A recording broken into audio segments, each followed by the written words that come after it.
ഓം എന്നുള്ളത് നമ്മൾ കണ്ടു. പ്രണവം, അക്ഷരം, ശബ്ദബ്രഹ്മം. നമോ, നകാരം കൊണ്ട് നാരായണൻ, മകാരം കൊണ്ട് മേയം എന്ന് പറയും. നാരായണൻ എന്ന് പറഞ്ഞു കഴിഞ്ഞാൽ, നാരം എന്ന് പറഞ്ഞാൽ പരമാത്മ വിഷയകം ജ്ഞാനം നാരം ഉച്യത്തെ. പരമാത്മ വിഷയത്തെ സംബന്ധിക്കുന്നതാണ്, പരമാത്മാവിനെ സംബന്ധിക്കുന്ന വിഷയം, അതാണ് വിഷയം. അതിനെയാണ് നാരം എന്ന് പറയുന്നത്. അപ്പൊ നകാരം കൊണ്ട് നാരായണനാണ്. ഈ നാരായണനാണ് പുരുഷൻ. പുരുഷന്റെ സ്ഥാനത്ത് നിൽക്കുന്നത്. ആ പുരുഷന്റെ സ്ഥാനത്ത് നിൽക്കുന്ന നാരായണനാകുന്നു കാരണത്തിന്റെ സ്ഥാനത്ത് നിൽക്കുന്നത്. അപ്പൊ കാരണത്തിന്റെ സ്ഥാനത്ത് നിൽക്കുന്നത് നകാരമാണ്, പുരുഷന്റെ സ്ഥാനത്ത് നിൽക്കുന്നത് നകാരമാണ്.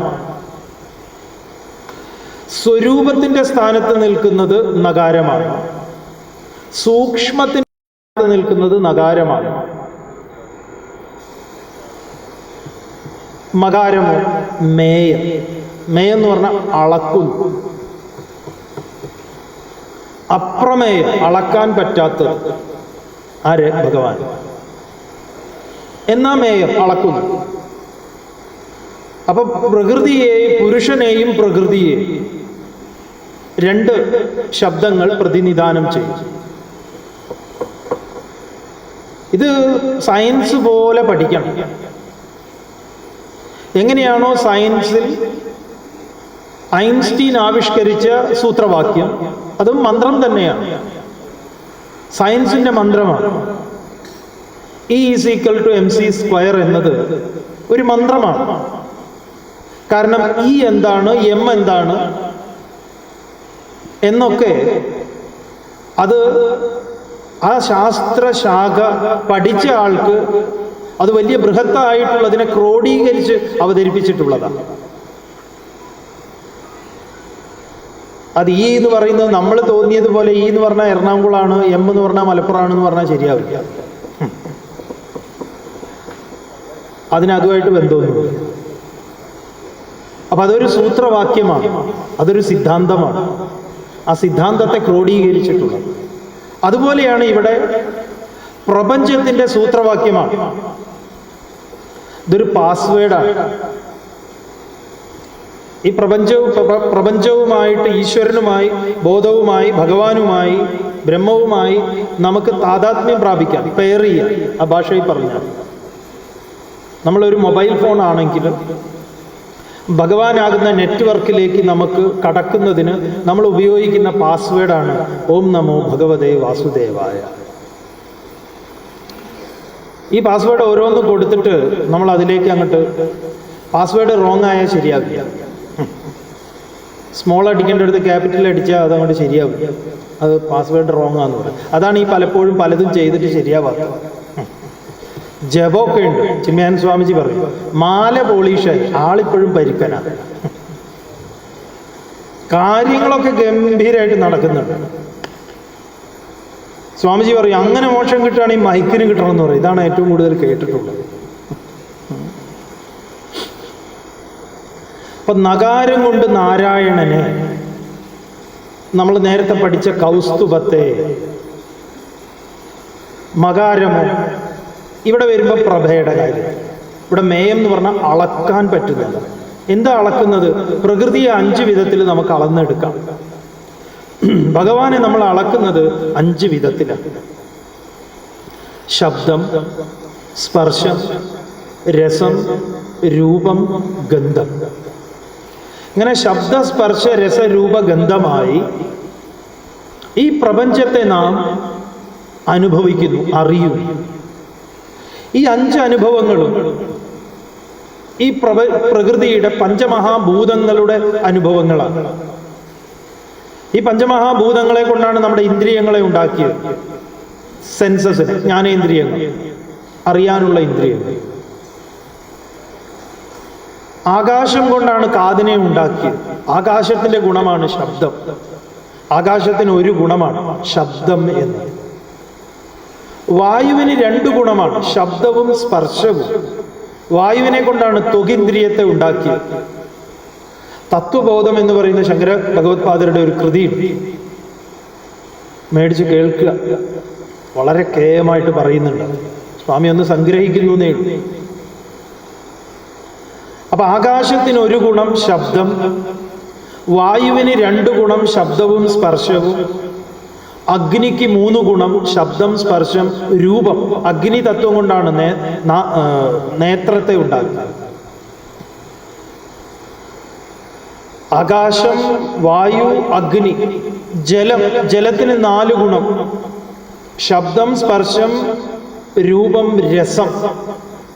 ഭൂമിക്ക് 5 ഗുണം ശബ്ദം, സ്പർശം, രസം, രൂപം, ഗന്ധം. രസനയെ, നാവിനെ ഉണ്ടാക്കിയത് ജലം കൊണ്ടാണ്. അതുകൊണ്ടാണ് എപ്പോഴും സലൈവ അവിടെ വേണം, എന്നാലേ രുചി അറിയാം. ഗന്ധം, ഭൂമിയെ സൃഷ്ടിച്ചത്, നാസികയെ സൃഷ്ടിച്ചത് ഭൂമിയിൽ നിന്ന്, ഭൂമിയെ കൊണ്ടാണ്. ഇത് അതിഗംഭീരമായ ഒരു സയൻസാണ്. അതാണ് തത്വബോധം. വെറുതെ എങ്ങനെ പറയുന്നതല്ല. എങ്ങനെ ഈ പഞ്ചമഹാഭൂതങ്ങൾ ത്രിവൃത്കരിക്കപ്പെട്ട് ത്രിഗുണങ്ങൾ, അതായത് പ്രകൃതിക്ക്, പഞ്ചമഹാഭൂതങ്ങൾക്ക് സാത്വിക, രാജസിക, താമസിക ഭാവങ്ങൾ. ഇങ്ങനെ സാത്വികമായ, ആകാശത്തിൻ്റെ സാത്വികമായ ഭാവത്തിൽ നിന്ന് സൃഷ്ടിക്കപ്പെട്ടിട്ടുള്ള ഇന്ദ്രിയം, രാജസികമായതിൽ നിന്ന് താമസികമായതിൽ, ഇങ്ങനെ പഞ്ചമഹാഭൂതങ്ങളുടെ സാത്വിക, രാജസിക, താമസിക ഭാവങ്ങളിൽ നിന്ന് ഓരോരോ നമ്മുടെ സെൻസസിനെ രൂപപ്പെടുത്തിയിട്ടുള്ളത്.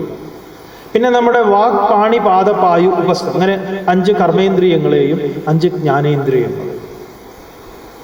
അപ്പൊ മകാരം എന്ന് പറയുമ്പം ഇവിടെ നാം പ്രകൃതിയെ അളന്നെടുക്കും. പ്രകൃതി ഇന്ദ്രിയങ്ങൾക്ക് വിഷയീഭവിക്കുന്ന ഒരു പ്രകൃതി. നാം കാണുന്നു, കേൾക്കുന്നു, രുചിക്കുന്നു, സ്പർശിക്കുന്നു, ഘ്രാണിക്കുന്നു. ഇതൊരു ഗംഭീര സയൻസാണ്. നിങ്ങൾ ഈ ഓം നമോ ഭഗവതേ വാസുദേവായ എന്നിങ്ങനെ ചൊല്ലിയിട്ട് എന്തോ നടക്കുമെന്നൊക്കെ കരുതുന്നുണ്ടെങ്കിൽ അതിൻ്റെ അപ്പുറത്തുള്ള കാര്യമാണിത് സ്വാമി പറയുന്നത്. ഒന്നുകിൽ തലയ്ക്ക് ഭ്രാന്ത് പിടിക്കും, അല്ലെങ്കിൽ നേരെ. 2 ചാൻസേ ഉള്ളൂ. 2 സാധ്യതയുണ്ട്. അപ്പം നമോ എന്ന് പറയുമ്പോൾ അതാണ്. നകാരം കൊണ്ട് അപ്രമേയമായിരിക്കുന്ന നാരായണൻ,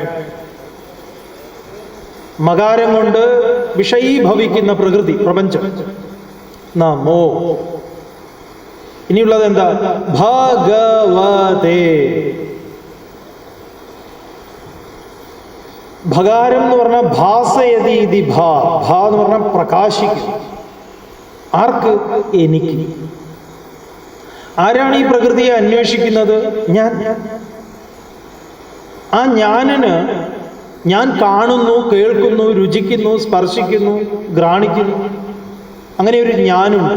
ഞാൻ എന്ന ബോധം.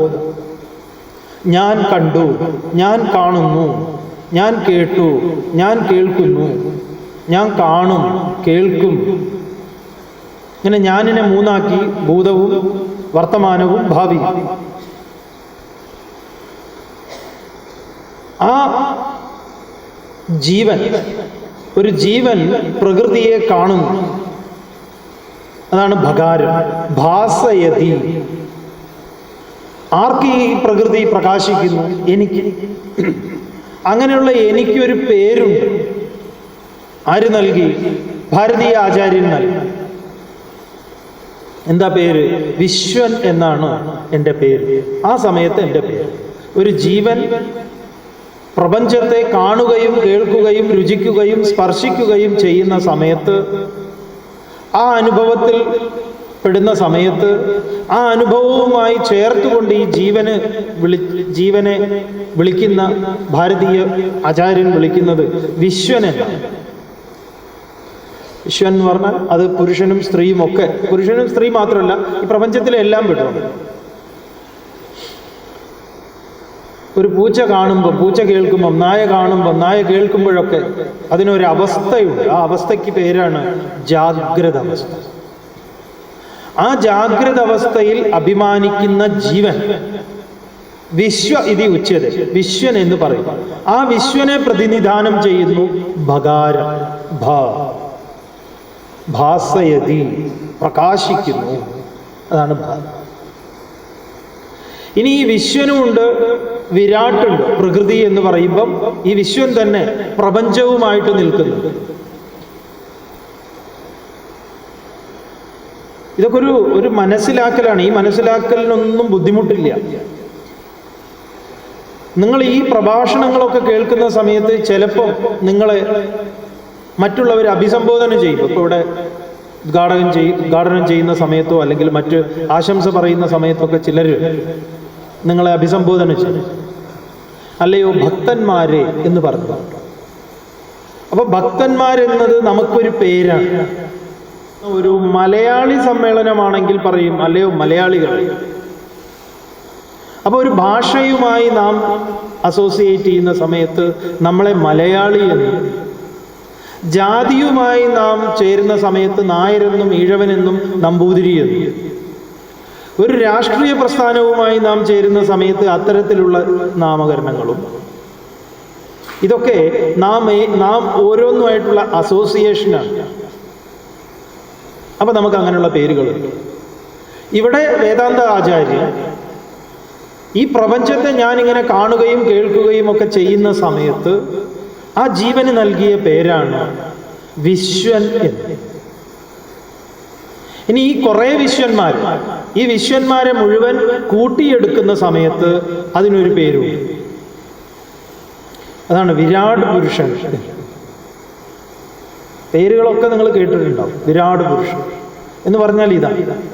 എങ്ങനെയാണോ മുറ്റത്ത് ഒരു മാവ് നിൽക്കുമ്പം നമ്മൾ അതിനെ വൃക്ഷമെന്നും, ഇതേ മാവ് ഒരായിരക്കണക്കിനായിട്ട് നിൽക്കുന്ന സമയത്ത് നമ്മൾ കാടെന്നും പറയുന്നു. കാടെന്ന് പറഞ്ഞാൽ വൃക്ഷങ്ങളുടെ സമൂഹം, കൂട്ടം. വൃക്ഷം എന്ന് പറയുമ്പോൾ ഒരെണ്ണം. അതിനെ വ്യഷ്ടി എന്നും സമഷ്ടി എന്നും വേദാന്തത്തിൽ പ്രയോഗം. വ്യഷ്ടി എന്ന് പറയുമ്പോൾ വൃക്ഷം, സമഷ്ടി എന്ന് പറയുമ്പോൾ കാട്. ഇംഗ്ലീഷിൽ അതിന് മൈക്രോകോസം എന്നും മാക്രോകോസം എന്നും പറയും. വ്യഷ്ടി, സമഷ്ടി. അപ്പൊ സമഷ്ടി ജാഗ്രത അവസ്ഥയിലാണ് എന്ത് പറയുന്നത്? വിരാട് പുരുഷൻ എന്ന്. ആ വിരാട് പുരുഷന്റെ വർണ്ണനയാണ് പുരുഷ സൂക്തം. സഹസ്രശീർഷ പുരുഷ സഹസ്രാക്ഷ സഹസ്രപാദ് സഭൂമിം വിശ്വതോ വൃത്വാ അത്യധിഷ്ഠ ദശാങ്കുലം പുരുഷ ഏവേദകം സർവം യദ്ഭൂതം യച്ഛ ഭവ്യം എന്ന് പറഞ്ഞ് പോകുന്ന പുരുഷ സൂക്തം ആ വിരാട് വർണ്ണനയാണ്. എന്താ പറയണത്? സഹസ്രശീർഷ, 1000 തലകൾ. ആർക്ക്? പുരുഷന്. സഹസ്രശീർഷ പുരുഷ സഹസ്രാക്ഷ, 1000 കണ്ണുകൾ. അപ്പൊ ഇത് മലയാളം വ്യാഖ്യാനം നോക്കിയിട്ട് ഒരു കുട്ടി നമ്മളോട് പറഞ്ഞു, സ്വാമി ഇതിലൊരു മിസ്റ്റേക്ക് ഉണ്ട്, ഋഷിക്ക് മിസ്റ്റേക്ക് പറ്റിയിട്ടുണ്ട്. എന്താ മിസ്റ്റേക്ക്? 1000 തലയാണെങ്കിൽ സ്വാമി 2000 കണ്ണു വേണമെന്നാണ്. മാത്രമല്ല സഹസ്രപാദ്, സഹസ്രാക്ഷ സഹസ്രപാദ്, 1000 കാല്, അതും തെറ്റാണ്. 2000 കാല് വേണം. അപ്പൊ 2000 കണ്ണ് വേണം, 2000 കാല് വേണം. പൊന്നുമോനെ, 1000 എന്ന് പറയുന്നത് അനന്തതയെ പ്രതിനിധാനം ചെയ്യുന്നതാണ്. അനന്തമായ നേത്രങ്ങൾ. ആ നേത്രങ്ങളിൽ ആനയുടെ നേത്രവും കുതിരയുടെ നേത്രവും ഉറുമ്പിൻ്റെ നേത്രവും തവളയുടെ നേത്രവും പാമ്പിൻ്റെ നേത്രവും നമ്മുടെ നേത്രവും എല്ലാ നേത്രങ്ങളും കൂടെ ചേർത്ത് വെച്ചൊരു ഗ്രൂപ്പ് ഫോട്ടോ എടുത്തു കഴിഞ്ഞാൽ അതിൻ്റെ പേരാണ് പുരുഷ സൂക്തം എന്ന്. സകല കാലും, നമ്മുടെ കാലും, എട്ടുകാലിയുടെ കാലും, നായയുടെ കാലും, ആനയുടെ കാലും, എല്ലാ കാലുകൾ ചേരുന്നതാണ് സഹസ്രപാദ്. അതാണ് വിരാട് വർണ്ണന. അപ്പോ വ്യഷ്ടി സമഷ്ടി, ആ വ്യഷ്ടിയിൽ നമുക്ക് വിശ്വനെന്നും സമഷ്ടിയിൽ വിരാടെന്നും ഇതിനെ പ്രതിനിധാനം ചെയ്യുന്നു ഭകാരം. അപ്പൊ ഭ എന്നുള്ളത് പറയുമ്പം നന്നായി ഉറപ്പിക്കണം. ഇത് മനനമാണ്. ഭ, ഓം നമോ ഭ. ഗ, ഗമ് ഗച്ച്, ഗകാരം കൊണ്ട് ഗമ് ഗച്ച്, പോകുന്നു. എന്തു പോകുന്നു? ആര് പോകുന്നു? ഈ പ്രപഞ്ചാനുഭവം എന്നിൽ നിന്ന് മാറുന്നു. എപ്പോൾ? കിടന്നുറങ്ങുന്നു. എന്നിട്ടോ വേറൊരു അനുഭവത്തെ ഞാൻ ഉണ്ടാക്കുന്നു. നേരത്തെ കൊന്ന പറിക്കാൻ പോയതുപോലുള്ള അനുഭവം, സ്വപ്നം. അങ്ങനെ രണ്ടാമത്തെ അനുഭവമാണ് സ്വപ്നാവസ്ഥ. ആദ്യത്തെ അവസ്ഥയ്ക്ക് ജാഗ്രത അവസ്ഥ, രണ്ടാമത്തേത് സ്വപ്നാവസ്ഥ. ആ സ്വപ്നം കാണുന്ന ജീവൻ ഒരു പേരുണ്ട്, തൈജസൻ എന്നാണ് അവൻ്റെ പേര്. വ്യഷ്ടി ശരീരം തൈജസൻ. അത് സമഷ്ടിയിൽ വരുമ്പം ഹിരണ്യഗർഭൻ എന്ന് പേര്. കേട്ടിട്ടുണ്ടാവും പേരുകൾ. ഹിരണ്യഗർഭൻ. ഒരു കലണ്ടർ ഉണ്ട്, കുട്ടി ശിവൻ ഇങ്ങനെ കിടന്നുറങ്ങുന്നത് 3 കണ്ണായിട്ട്. അതാണ് ഹിരണ്യഗർഭൻ. അതിൽ നിദ്രയും സ്വപ്നവും. അപ്പൊ സമഷ്ടി സ്വപ്ന ശരീരാഭിമാനി ഹിരണ്യഗർഭൻ. വ്യഷ്ടി ശരീരത്തിലോ തൈജസ്. മൂന്നാമത്തെ അവസ്ഥയുണ്ട്. ആദ്യത്തെ അവസ്ഥയ്ക്ക് ജാഗ്രത അവസ്ഥ, രണ്ടാമത്തെ അവസ്ഥയ്ക്ക് സ്വപ്നാവസ്ഥ. ജാഗ്രത അവസ്ഥയ്ക്ക് നമുക്കൊരു പേര് വിശ്വൻ എന്നും, സ്വപ്നാവസ്ഥയിൽ നമുക്കൊരു പേര് തൈജസൻ. ആ രണ്ടവസ്ഥകളെ പ്രതിനിധാനം ചെയ്യുന്നു 2 അക്ഷരങ്ങൾ. ഭകാരം ജാഗ്രത അവസ്ഥയും ഗകാരം സ്വപ്നാവസ്ഥയും. മൂന്നാമത്തേത് സുഷുപ്തി അവസ്ഥയാണ്, ഗാഢസുഷുപ്തി. ഞാനൊന്നും അറിഞ്ഞില്ല എന്ന് നമ്മൾ പറയുന്ന അവസ്ഥ. അതിനെ പ്രതിനിധാനം ചെയ്യുന്നു വകാരം. ഭഗവ വ വിലീയതേ, വിലയനം. എല്ലാം വിശേഷേണ ലയിക്കുന്നു. കാരണത്തിൽ പോയി ഞാനൊന്നും അറിഞ്ഞില്ല എന്ന അവസ്ഥയിൽ ഇരിക്കുന്നു. അപ്പൊ വ്യഷ്ടിയിൽ ഒന്നാമത്തെ അവസ്ഥയ്ക്ക് വിശ്വനെന്നും, രണ്ടാമത്തെ അവസ്ഥയ്ക്ക് തൈജസനെന്നും, മൂന്നാമത്തെ അവസ്ഥയ്ക്ക് പ്രാജ്ഞൻ എന്ന് പറഞ്ഞു. പ്രകർഷേണയുള്ള ജ്ഞപ്തി, പ്രാജ്ഞൻ. അത് സമഷ്ടിയിൽ വരുമ്പോഴാണ് സമഷ്ടി കാരണ ശരീര അഭിമാനി ഈശ്വര ഇതി ഉച്യത്തെ. ഈശ്വരൻ എന്ന പദം ഭാരതീയ വേദാന്ത ശാസ്ത്രം ഉപയോഗിക്കുന്നത് അവിടെയാണ്.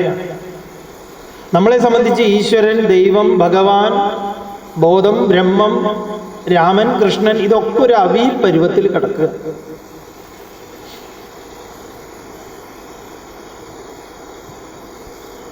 പിന്നെ ചിലർക്ക് ഇതൊക്കെ ഒരു ചാന്തുപൊട്ട ആധ്യാത്മികതയാണ്.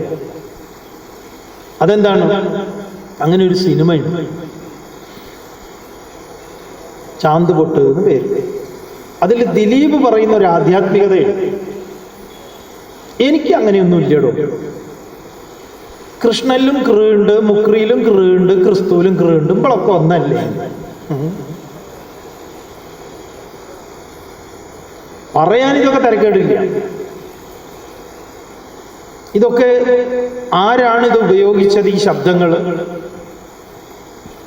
ഈശ്വരൻ, ബോധം, ഭഗവാൻ, ബ്രഹ്മം, അതിനെ അതേപോലെ അറിയാം. ഇഡലി എന്ന് പറയുമ്പം എപ്രകാരം നമുക്ക് സുവ്യക്തമാണോ, ദോശ എന്ന് പറയുമ്പോൾ കൺഫ്യൂഷൻ ഇല്ലാത്തത്, സാധനം അരിയാണെന്നും എന്നാൽ ഇഡലി എങ്ങനെയിരിക്കും, ദോശ എങ്ങനെയിരിക്കും, പത്തിരി എങ്ങനെയിരിക്കും എന്ന് അരിയുടെ വകഭേദങ്ങളെ നമ്മുടെ മനോബുദ്ധിക്ക് യാതൊരു സംശയവും കൂടാതെ സുവ്യക്തമായി, സുസ്പഷ്ടമായി നമ്മുടെ ബോധതലത്തിൽ അത് പ്രകാശിക്കുന്നുവോ അതുപോലെ പ്രകാശിക്കണം ഈ ശബ്ദങ്ങളെല്ലാം. ഇത് നിങ്ങൾ കുട്ടികൾക്കും അതുപോലെ പറഞ്ഞ് പഠിപ്പിച്ച് കൊടുക്കണം. അപ്പൊ സമഷ്ടി കാരണ ശരീര അഭിമാനിയെയാണ് ഈശ്വരൻ എന്ന് പറയുന്നത്.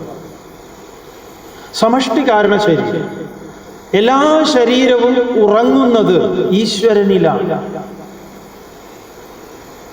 അതുപോലെ എനിക്കൊരു ഉറക്കമുണ്ട്. ഞാൻ ഉറങ്ങുന്ന സമയത്ത് ഗാഢസുഷുപ്തിയിൽ തൊട്ടടുത്ത് കിടക്കുന്ന ഭാര്യയില്ല, ഭർത്താവില്ല, കുട്ടികളില്ല, അച്ഛനില്ല, അമ്മയില്ല, എൻ്റെ ജാതിയില്ല, മതമില്ല, ദേശമില്ല, കാലമില്ല, ഒന്നുമില്ല. എല്ലാം അവിടെ എന്ത് ചെയ്യുന്നു? എല്ലാം ഇല്ലാതെയാകും. പിന്നെ എന്താ ഉള്ളത്? സുഖം. ഇതിനെ ഒന്ന് ഉണർന്ന് അനുഭവിക്കാനുള്ള വിദ്യയാണ് ഈ ഓം നമോ ഭഗവതേ വാസുദേവായ, വേറെ ഒന്നിനുമല്ല. പക്ഷെ ഇപ്പം നമ്മൾ പലരും ഉപയോഗിക്കുന്നത് വേറെ ഒന്നിനുമാണ്. അത് നിങ്ങളുടെ വീട്ടിൽ കൊതുകുണ്ടെങ്കിൽ നിങ്ങൾ റിവോൾവർ ഉപയോഗിക്കൊന്നും വേണ്ട, കൊതുക് തിരി ധാരാളമാണ്. കൊതുകിനെ ആരും വെടിവെച്ച് കൊല്ലാറില്ല. ഇതങ്ങനെ ഒരു സാധനം. അപ്പോൾ ഭഗവ, ഭകാരം കൊണ്ട് ജാഗ്രത അവസ്ഥ, ജാഗ്രത അവസ്ഥയെ അഭിമാനിക്കുന്ന ജീവനായിട്ടുള്ള വിശ്വൻ, ഗകാരം കൊണ്ട് സ്വപ്നാവസ്ഥയെ പ്രതിനിധാനം ചെയ്യുന്ന തൈജസൻ, വകാരം കൊണ്ട് ഗാഠസുഷുപ്തിയെ പ്രതിനിധാനം ചെയ്യുന്ന പ്രാജ്ഞൻ.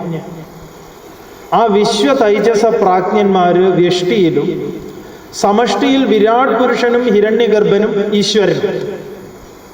എങ്ങനെയാണോ ഒരാളെ നമ്മൾ മനുഷ്യൻ എന്ന് പറയുമ്പം, ഒരു വ്യക്തി എന്ന് പറയും, ജനം എന്ന് പറയുമ്പോൾ ഒരു കൂട്ടം ആളാവുന്നു.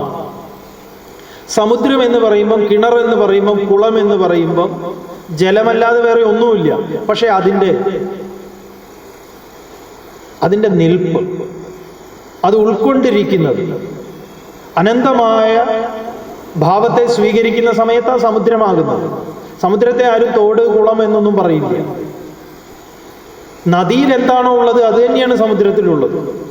കുളത്തിൽ എന്താണോ ഉള്ളത്, കിണറ്റിൽ എന്താ ഉള്ളത്, ഒരു ഗ്ലാസ്സിനകത്തുള്ളത് എന്താ, അത് തന്നെയാണ്. പക്ഷെ അങ്ങനെയല്ല വിവക്ഷിക്കാറ്, പറയാറ്. ഇതുപോലെ നമ്മൾ അറിയണം, വിരാട് പുരുഷൻ, ഹിരണ്യഗർഭൻ, ഈശ്വരൻ, വിശ്വൻ, തൈജസൻ, പ്രാജ്ഞൻ. ഈ മൂന്നിനെയും പ്രതിനിധാനം ചെയ്യുന്നു ഭഗവ. നമോ എന്നത് കാര്യത്തെയും കാരണത്തെയും, കാരണത്തെ പ്രതിനിധാനം ചെയ്യുന്നു നകാരം, മകാരം കാര്യത്തെ പ്രതിനിധാനം ചെയ്യുന്നു, സൂക്ഷ്മത്തെ, സ്ഥൂലത്തെ, സ്വരൂപത്തെ, സ്വഭാവത്തെ. സ്വരൂപം ജലമാണെങ്കിൽ തിര, നുര, പത, കുമിള ഇതൊക്കെ സ്വഭാവമാണ്. സ്വരൂപം സ്വർണമാണെങ്കിൽ വള, മാല, കമ്മല്, മോതിരം, അരഞ്ഞാണം സ്വഭാവമാണ്.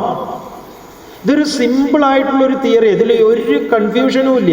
ബാക്കിയുള്ളതൊക്കെ അട്ടർ കൺഫ്യൂഷൻ. ബാക്കിയുള്ളതെന്ന് പറഞ്ഞാൽ നമ്മളിപ്പം മനസ്സിലാക്കി വെച്ചിരിക്കണം. ഇത് ഈ സയൻസ് പഠിക്കുന്നത് പോലെ തന്നെ പഠിക്കണം. കാരണം അങ്ങനെയാണ് നമ്മുടെ ആചാര്യന്മാർ ഇത് രചിച്ച് വെച്ചിരിക്കുന്നത്. പിന്നെ എന്തിനു നമ്മൾ ഈ കൺഫ്യൂഷൻ ഉണ്ടാക്കണം? ഇതൊന്നും സന്ദീപാനന്ദഗിരിക്ക് വായ തോന്നി കോതയ്ക്ക് പാട്ട് പോലെ പറയുന്നതല്ല. പൂർവാചാര്യന്മാർ രചിച്ച് തയ്യാറാക്കി ചിട്ടപ്പെടുത്തി വെച്ചിട്ടുള്ളതാണ്. ഇതാണ് നമുക്ക് ആ മഹാഗുരുവായിട്ടുള്ള കാശികാനന്ദഗിരി മഹാരാജിൽ നിന്ന് പഠിക്കാൻ പറ്റിയിട്ടുള്ള ഈ ഭാഗവതത്തിൻ്റെ ഈ ഒരു വഴി. നമ്മൾ സ്വാമിജിയോട് കടപ്പെട്ടിരിക്കും. ഇതൊക്കെ സ്വാമിജി പഠിപ്പിച്ചു തന്നതാണ്. സ്വാമിജിയുടെ പുസ്തകമുണ്ട് ഇവിടെ, ഭാഗവത തത്വം, ഭാഗവത രഹസ്യം, അതിലുണ്ട് ഇതൊക്കെ. അത് ആ ഗുരുമുഖത്ത് നിന്ന് നേരിട്ട് കേട്ട് പഠിക്കാൻ ഭാഗ്യമുണ്ടായി. സന്യാസം സ്വീകരിക്കാൻ സന്ദർഭവശാ പറഞ്ഞു നേടും. ദ്വാദശ ദർശനാചാര്യൻ എന്ന് പറയും. 12 ദർശനങ്ങൾക്ക് വാരണസി സംസ്കൃത വിശ്വവിദ്യാലയത്തിൽ സ്വാമിജി പഠിച്ച് പുറത്തിറങ്ങുമ്പം സ്വാമിജിയുടെ ആ പേപ്പർ ഇന്നും അവിടെ നിങ്ങൾ പോയി കഴിഞ്ഞാൽ കാണാം. അതിനെ ചില്ലിട്ട് വെച്ചിട്ടുണ്ട്. ചോദ്യങ്ങൾക്കെല്ലാം ഉത്തരം നൽകിയത് ശ്ലോക രൂപത്തിലാണ്. രാഷ്ട്രപതി 3 സ്വർണ്ണ പതക്കങ്ങളാണ് നൽകിയത്. അങ്ങനെ ഒരു മഹാഗുരുവാണ്. സന്യാസിമാർക്ക് സന്യാസിയാണ്. കുംഭമേളയിൽ മഹാചാര്യനായിരുന്ന ആൾ. എല്ലാ സർവശാസ്ത്ര വിശാരദ. ആ സ്വാമിജി പഠിപ്പിച്ചു തന്ന കാര്യം പുസ്തക രൂപത്തിലുണ്ട്. അതാണ് നിങ്ങളോട് പറയുന്നത്. അതുകൊണ്ട് ഒരു സമ്പ്രദായത്തിൽ നിന്ന് പറയുന്നു എന്ന് സാരം. തോന്നിയത് പറയല്ല. ഭഗവ. നാലാമത്തത് തകാരം. തകാരം കൊണ്ട് തിഷ്ഠതി, തുരീയം. നാലാമത്തേത് തുരീയം എന്ന് പറഞ്ഞാൽ നാലാമത്തേത്. ഈ നാലാമത്തേതാണ് സമാധി എന്ന് പറയുന്നത്. സമാധി അവസ്ഥ. ഈ നാലാമത്തേതിലേക്കാണ് ഈ മന്ത്രം മുഴുവൻ. ജാഗ്രത് സ്വപ്ന സുഷുപ്തിക്ക് അപ്പുറത്തൊരവസ്ഥയുണ്ട്, നാലാമത്തേത്. അതാണ് ആനന്ദം എന്ന് പറയുന്ന അവസ്ഥ. ഇപ്പം നമ്മളെ സംബന്ധിച്ച് നമ്മൾ അനുഭവിക്കുന്ന അവസ്ഥ സുഖം, സന്തോഷം, ആഹ്ലാദം. നാലാമത്തേതിൻ്റെ പേര് ആനന്ദം എന്നാണ്. സുഖം ശാരീരികമാണ്, സന്തോഷം മാനസികമാണ്, ആഹ്ലാദം ബുദ്ധിയുടേതാണ്. ആനന്ദം സ്വരൂപമാണ്. ആനന്ദോ വൈ ബ്രഹ്മം, ആനന്ദോ വൈ ബ്രഹ്മമാകുന്നു ആനന്ദം, ബ്രഹ്മാനന്ദം. അപ്പൊ നാലാമത്തേത്, അതിലാണ് നിൽപ്പ്, അതാണ് ഉറച്ചിരിക്കുക, അതാണ് ഉറപ്പിക്കേണ്ടത്. അപ്പൊ ഭഗവത്. ഇനിയുള്ളത് എന്താ? വാസുദേവായ. ഈ ഓം നമോ ഭഗവതേ വാസുദേവായ എന്നുള്ളതിൽ പ്രപഞ്ചത്തിന്റെ താക്കോല. അപ്പൊ വകാരം കൊണ്ട് ഗന്ധമാനയോ ഭൂമോ, ഭൂമിയെ പ്രതിനിധാനം ചെയ്യുന്നു വകാരം. വാസു സലിലം ജലം, വാസു ദ്യോതനേ ദിവദ്യോതനേ അഗ്നി, വായു. അപ്പോ ഭൂമി, ജലം, അഗ്നി, വായു, യം യപ് ആകാശം. വാസുദേവായ, അത് ധ്യാനമാകുന്നത് കൊണ്ട് ഭൂമിയിൽ നിന്ന്, അതിൻ്റെ ഭൂമി ഏതിൽ നിന്ന് ഉത്പന്നമായോ, ഇത് മെഡിറ്റേഷനാണ്. കാരണം എനിക്ക് ഇത്രയേ അറിയാനുള്ളൂ. ഈ സാധനമാണ് ഈശ്വരനെ അറിയാനുള്ള ടൂള്, വേറെ ഒരു സാധനവുമില്ല. അതിഗംഭീര. ഇത് നിങ്ങൾക്ക് പിടികിട്ടിയാൽ കിട്ടുന്ന ഒരു ആനന്ദമുണ്ട്. ഇതിൻ്റെ ഒരു ലഹരിയുടെ അടുത്ത് നിൽക്കില്ല ഈ ബിവറേജ് കോർപ്പറേഷനിൽ തരുന്ന ലഹരി. ഇത് അടിച്ചു കഴിഞ്ഞാൽ ഇതുണ്ടാക്കുന്ന ഒരു മത്തുണ്ട്, ആരോഗ്യത്തിന് നല്ലതാണ്. മറ്റതൊക്കെ ആരോഗ്യത്തെ കേടുവരുത്തുന്നത്. ഇതിനൊരു സ്ഥലത്തും ക്യൂ നിൽക്കണ്ട, എവിടെയെങ്കിലും ഒന്ന് മൂലയിൽ പോയി ഇരുന്നാൽ മതി. എന്നിട്ട് ആലോചിച്ച്, ഇത് നിങ്ങൾ കുളിച്ചാലും കുളിച്ചിട്ടില്ലെങ്കിലും ഒന്നും ഒരു പ്രശ്നമല്ല. ഇതിനു വേണ്ടി നിങ്ങൾ പ്രത്യേകിച്ച് വിളക്ക് കത്തിക്കുകയും ഒന്നും വേണ്ട, ഒരു മൂലയിൽ പോയി ഇരുന്നാൽ മതി. ആളൊഴിഞ്ഞ ഒരു മൂലയിൽ, ഒരു ശുചിയുള്ള ദേശത്തായിരിക്കണം എന്നേ ഉള്ളൂ. ശുചൗ ദേശയെ പ്രതിഷ്ഠാപ്യ സ്ഥിരമാസനമാത്മന. നട്ടൽ ഉണ്ട് എങ്കിൽ നിവർത്തി വെക്കുക, ഉണ്ടെങ്കിൽ. എന്നിട്ടോ ഇതിനെക്കുറിച്ച് ചിന്തിക്കുക. നമോ, നകാരം കൊണ്ട് ഈ പ്രപഞ്ചത്തിന്റെ കാരണമായിരിക്കുന്ന ആ കൗസ്തുഭം, മകാരം കൊണ്ട് ഞാനിതാ അളന്നെടുക്കുന്ന പഞ്ചഭൂതാത്മകമായിട്ടുള്ള എനിക്ക് വിഷയീഭവിക്കുന്ന ശബ്ദസ്പർശ രസരൂപഗന്ധാദികളായി ഞാൻ അനുഭവിക്കുന്ന പ്രപഞ്ചം, ആ പ്രപഞ്ചത്തെ അനുഭവിക്കുന്ന എൻ്റെ ഒന്നാമത്തെ അവസ്ഥ ജാഗ്രത അവസ്ഥ, രണ്ടാമത്തെ അവസ്ഥ സ്വപ്നാവസ്ഥ, ഗാഢസുഷുപ്തി. അതൊക്കെ വിലയിച്ച് നാലാമത്തേത് ഒന്നിലേക്ക് ഞാൻ എൻ്റെ പ്രയാണത്തെ ആരംഭിക്കുന്നു. അതിനായിക്കൊണ്ട് ഞാൻ ആദ്യം ഭൂമി എവിടെ നിന്നുണ്ടായി? ഏതസ്മാത് ആത്മന ആകാശ സംഭൂത, ആകാശാദ് വായു, വായോരഗ്നി, അഗ്നേരാപ, അദ്ഭ്യ പൃഥിവി. ആകാശത്തിൽ നിന്ന് വായു, വായുവിൽ നിന്ന് അഗ്നി, അഗ്നിയിൽ നിന്ന് ജലം, ജലത്തിൽ നിന്ന് ഭൂമി, ഭൂമിയിൽ നിന്ന് ഔഷധികൾ, ഔഷധിയിൽ നിന്ന് അന്നം, അന്നത്തിൽ നിന്ന് പുരുഷന്മാർ. ഇതാണ് സൃഷ്ടിയുടെ ക്രമം. അപ്പോ ഞാനാകുന്ന സൃഷ്ടി, ഞാൻ കാര്യമാണെങ്കിൽ എൻ്റെ കാരണം, എൻ്റെ അമ്മയുടെ ഉദരമാണെങ്കിൽ അമ്മ കാര്യമായി കഴിഞ്ഞാൽ അമ്മയിൽ നിന്ന് ഞാൻ എൻ്റെ കാരണത്തെ അന്വേഷിക്കുമ്പോൾ അച്ഛൻ്റെ ശരീരം, ആ അച്ഛൻ്റെ ശരീരത്തിൽ നിന്ന് വീണ്ടും ഞാൻ പിറകിലേക്ക് കാരണത്തെ പോകുമ്പം അന്നം, അച്ഛൻ കഴിച്ച അന്നമാണ് ശോണിത ശുക്ലമായി പരിണമിച്ചതെന്നും അങ്ങനെ അത് കലിലമായി ബുദ്ബുദമായി കർക്കേന്ദുവായി ഒക്കെ പരിണമിച്ച കഥ, അല്ലെങ്കിൽ ആ സത്യം ഭാഗവതം നന്നായി പറയും. അപ്പം ഞാൻ അന്നത്തിലുണ്ടായിരുന്നു. ആ അന്നം എവിടെ ഉണ്ടായി? ഇവിടെ അന്നത്തിൻ്റെ കാരണം എന്താണ്? ഭൂമിയാണ്. അങ്ങനെയാണ് ഞാൻ ഇപ്പോൾ ഭൂമിയിൽ നിൽക്കുന്നത്. ആ ഭൂമിക്ക് കാരണം എന്താണ്? ജലമാണ്. അപ്പൊ ഭൂമിയെ കണ്ടെത്തിക്കഴിഞ്ഞാൽ ആ ഭൂമിയാകുന്ന കാര്യത്തെ അതിൻ്റെ കാരണമാകുന്ന ജലത്തിൽ വിലയിപ്പിക്കും. പിന്നെ ശേഷിക്കുന്നത് ജലമാണ്. ആ ജലം എവിടെ നിന്നുണ്ടായി? അഗ്നിയിൽ നിന്ന്. ജലത്തെ അഗ്നിയിൽ ലയിപ്പിക്കും. ആ അഗ്നി എവിടെ നിന്നുണ്ടായി? വായുവിൽ നിന്ന്. വായുവിൽ ലയിപ്പിക്കും. വായു എവിടെ നിന്നുണ്ടായി? ആകാശത്തിൽ. ആ ആകാശം എവിടെ നിന്നുണ്ടായി? ആത്മാവിൽ നിന്ന്.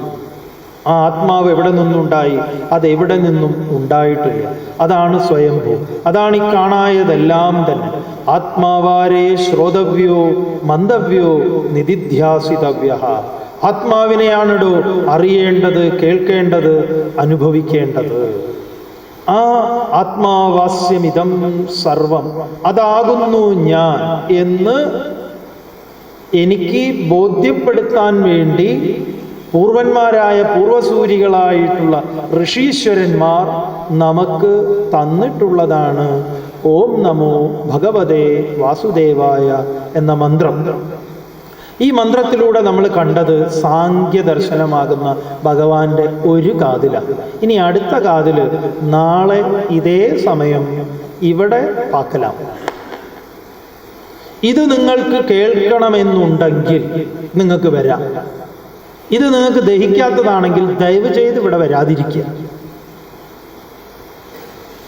ഇത് നിങ്ങൾ ഇതിനു മുമ്പ് കേട്ടിട്ടുണ്ടോ എന്ന് ആത്മാർത്ഥമായി നെഞ്ചത്ത് കൈവച്ച് ചോദിക്കുക.